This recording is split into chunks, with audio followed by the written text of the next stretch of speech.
सत साहेब नमस्कार दोस्तों, मैं दीपक त्यागी आप सभी का स्वागत करता हूं अपने एक्यूप्रेशर यूट्यूब चैनल पर। आज की इस वीडियो में हम बात करेंगे पैरालिसिस के बारे में।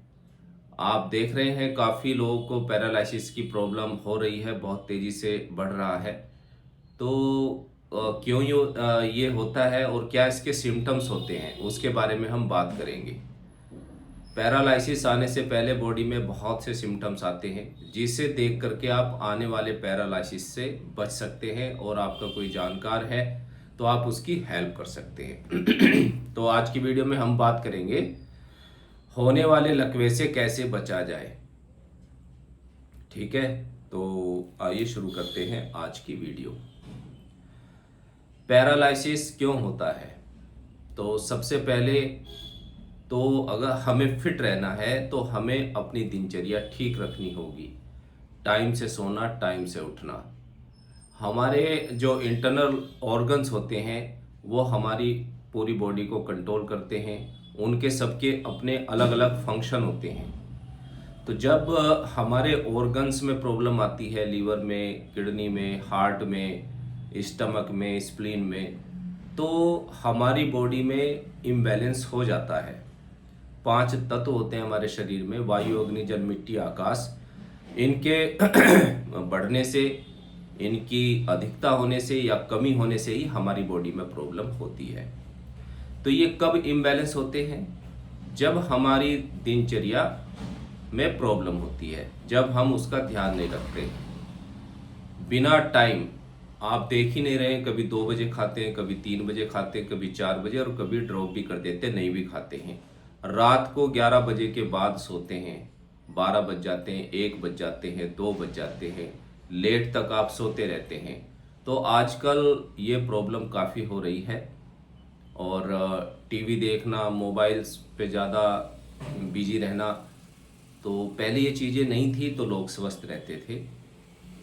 तो और लोगों को मालूम भी नहीं है कि उनके लेट खाने से या बिना टाइम के खाने से क्या प्रॉब्लम होती है, इसलिए वो रात को खाना खा लेते हैं 10 बजे, 11 बजे। इससे क्या होता है, हमारी बॉडी में इम्बैलेंस हो जाता है। जो ऑर्गन्स हैं उनके कार्य करने की शक्ति कम हो जाती है, उनमें प्रॉब्लम आ जाती है। कहीं पे वात बढ़ जाती है, कहीं पे अग्नि बढ़ जाती है, जिसकी वजह से बॉडी में फिर प्रॉब्लम आने लगती हैं। वाटर इनटेक पूरा नहीं होता है, पानी नहीं पीते हैं। 8-10 गिलास पानी जरूर पीना चाहिए और खाने के कम से कम 1.5 घंटे बाद पानी पिए, और पहले पीना है तो 40 मिनट पहले पिए। ये अधिकतर मैं अपनी वीडियो में सबको बताता हूँ, क्योंकि आप नियम में रहेंगे, मर्यादित रहेंगे तो ही अपने शरीर को आप स्वस्थ रख सकते हैं।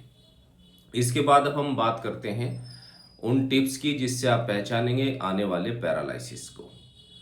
तो पैरालिसिस होता किस वजह से है? एक तो कोलेस्ट्रॉल हमारी बॉडी में बढ़ जाता है, तो कहीं पर भी क्लॉट बन सकता है। जब आपका खून गाढ़ा हो जाएगा तो क्या होगा, वो क्लॉट के रूप में कहीं भी ब्रेन के किसी भी पार्ट में जाकर के फंस जाएगा, और ब्रेन बॉडी के जिस एरिया को कंट्रोल करता है वहाँ पे पैरालिसिस आ जाएगा, नमनेस आ जाएगी। तो अपना कोलेस्ट्रॉल लेवल ठीक रखें, अपनी जांच कराते रहिए साल 2 साल में। या कोई भी सिम्टम्स आए, सांस फूलना, सीढ़ियों पर आप चल रहे हैं, बात करते हुए सांस फूलती है, तो बॉडी में सिम्टम्स आ जाते हैं, तो अपना चेकअप कराते रहिए और कोलेस्ट्रॉल को ठीक रखें। ठीक है। एक होता है BP high, blood pressure high हो जाता है, उसकी वजह से भी पैरालिसिस हो जाता है। बीपी हाई रहना, जब शरीर में वात और अग्नि की अधिकता हो जाती है तो बीपी हाई रहने लग जाता है, जिससे प्रॉब्लम आ जाती है। तो शरीर में हम कैसे पहचानेंगे कि वायु बढ़ी हुई है?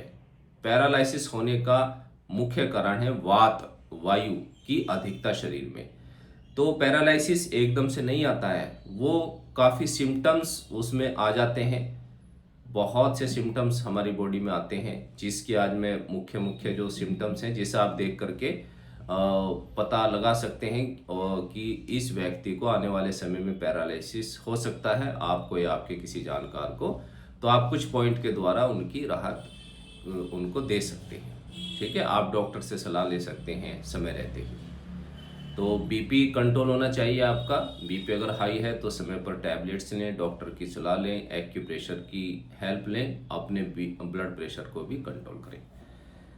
तो वायु जब बॉडी में बढ़ेगी तो आप की बॉडी में क्या होगा, सबसे पहले आप पैरालिसिस किसी को भी पड़े तो 90% बताएंगे जब आप उनसे पूछेंगे आपकी बॉडी में कहीं फड़कन होती थी, ट्विचिंग, स्किन का हिलना, जैसे आंख फड़कना, आपके गाल का फड़कना, या बॉडी में कहीं भी फड़कन हो जाती है स्किन में तो जब वो लंबे समय तक चलती रहती है, 2 3 4 6 महीने, यहाँ पर हमने पेशेंट देखे, ऐसे भी व्यक्ति देखे जिन्हें साल 2 साल 3 3 साल हो गए, उनकी बॉडी कहीं से भी कभी यहाँ से हिलती है, कभी कहीं से हिलती है।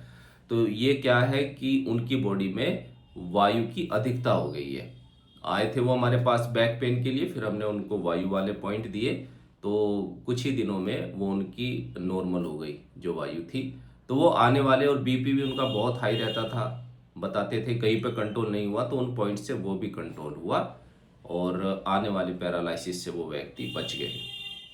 तो इसी प्रकार अगर आपकी बॉडी में कहीं पे फड़कन हो रही है तो इसका मतलब है आपके शरीर में वायु की अधिकता हो गई है। आप उसका ध्यान रखें, नींद पूरी लें, टाइम से खाएं, सोएं और एक्यूप्रेशर की हेल्प लें और उस वायु को बैलेंस करें। पॉइंट मैं आपको बताऊंगा अभी लास्ट में, पहले सिम्टम्स की बात कर लेते हैं। तो एक तो ये है कि आपकी बॉडी में कहीं पे भी फड़कन हो जाएगी, स्किन का हिलना लगातार, अगर आंख फड़क रही है 1 2 दिन तो कोई बात नहीं है, 1 महीना 2 महीना तो आप सावधान हो जाएं, जो पॉइंट बताए जाएंगे उनको यूज करें। इसके बाद जब आप शीशे में देखेंगे, अपनी टंग को बाहर निकालेंगे तो वो एक साइड में जाएगी।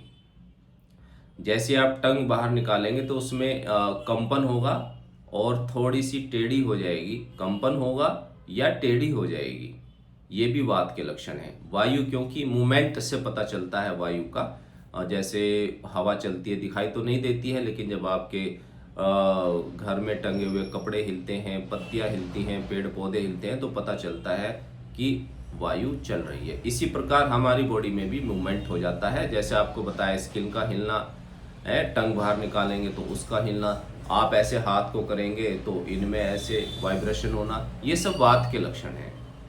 तो जीभ जब आप बाहर निकालेंगे तो वो एक साइड में टेढ़ी हो जाएगी हल्की सी, वो भी सिम्टम्स है कि आपके शरीर में वायु बढ़ी हुई है, उसको कंट्रोल करने की आवश्यकता है, या जीभ में कंपन हो जाएगा। और दो तो ये बातें हुई। एक, पैरालिसिस आने से पहले आपकी ring finger, small finger, ring finger और मिडल फिंगर में, अगर इन तीनों उंगलियों में, छोटी उंगली में और small finger, ring finger, middle finger में, तीनों फिंगर में नमनेस आ रही है लगातार, तो आपको सावधान हो जाना चाहिए। ये भी आने वाले पैरालिसिस का सिम्टम्स होता है, समझे। अगर तीनों उंगलियों में सुनपन आए, थंब इंडेक्स फिंगर में आता है तो ये सर्वाइकल की वजह से आ जाता है, सर्वाइकल की वजह से इनमें भी आ जाता है सुनपन, लेकिन 90% thumb, index finger, middle finger में आता है।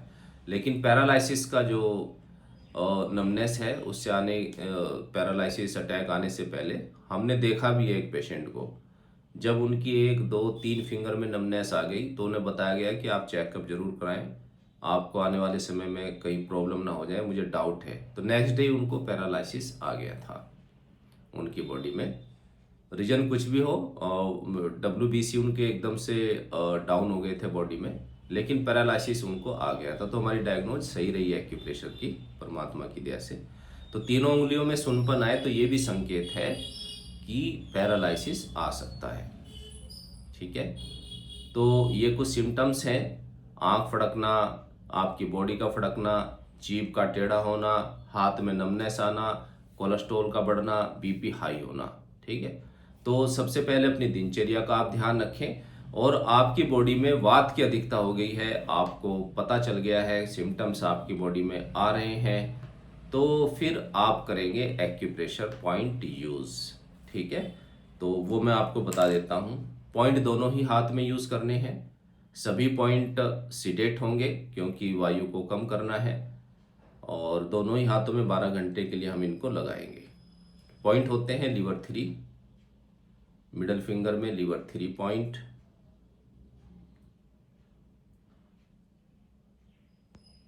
Li4,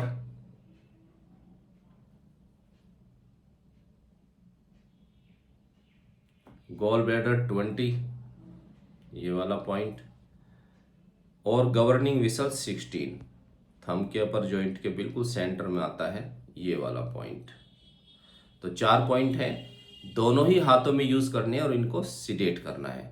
तो ये पॉइंट क्या करेंगे, ये बॉडी से निकाल देते हैं वायु को। बहुत अच्छे पॉइंट हैं, जब आप इनको लगाएंगे तो रेगुलर लगाइए, जब तक कि आपकी जो सिम्टम्स हैं वो ठीक ना हो जाएं, तब तक आप इन पॉइंट को लगाइए और आने वाले पैरालिसिस से अपना बचाव करें। कोई आपका जानकार है, आपको दिखता है कि उसमें ये सिम्टम्स आ रहे हैं, पूछते रहिए। जो बुजुर्ग लोग हैं उनको 45-50 प्लस हो गए हैं तो उनमें ज़्यादा चांस रहते हैं पैरालिसिस आने के। तो उनसे जब भी मिले तो बात करिएगा। अगर आपको दिखाई दे उनमें कोई प्रॉब्लम है बॉडी में, तो ये सिम्टम्स तो नहीं आ रहे हैं, तो आप उनको भी सावधान कर सकते हैं। तो जो मेरे याद आया वो सिम्टम्स मैंने आपको बता दिए हैं। बाकी आपको और भी कोई प्रॉब्लम है, आप व्हाट्सअप करके हमारे से पूछ सकते हैं, बात कर सकते हैं, दिन में 2:30 बजे, रात को 9:30 बजे। और इस चिकित्सा को आप सीखना भी चाहते हैं तो बहुत आसानी से आप ऑनलाइन इसको सीख भी सकते हैं। ठीक है दोस्तों, तो मुझे उम्मीद है कि आज की वीडियो आपको अच्छी लगी होगी। वीडियो अच्छी लगी है तो इसको शेयर ज़रूर करें, जिससे कि और भी लोगों का फ़ायदा हो सके। और हमारे चैनल को सब्सक्राइब जरूर कर लिया करें, जिससे कि आने वाली जो वीडियोज़ हैं आप तक पहुंचती रहे। नेक्स्ट वीडियो में फिर मिलेंगे नई नॉलेज के साथ। तब तक के लिए नमस्कार, सत साहिब।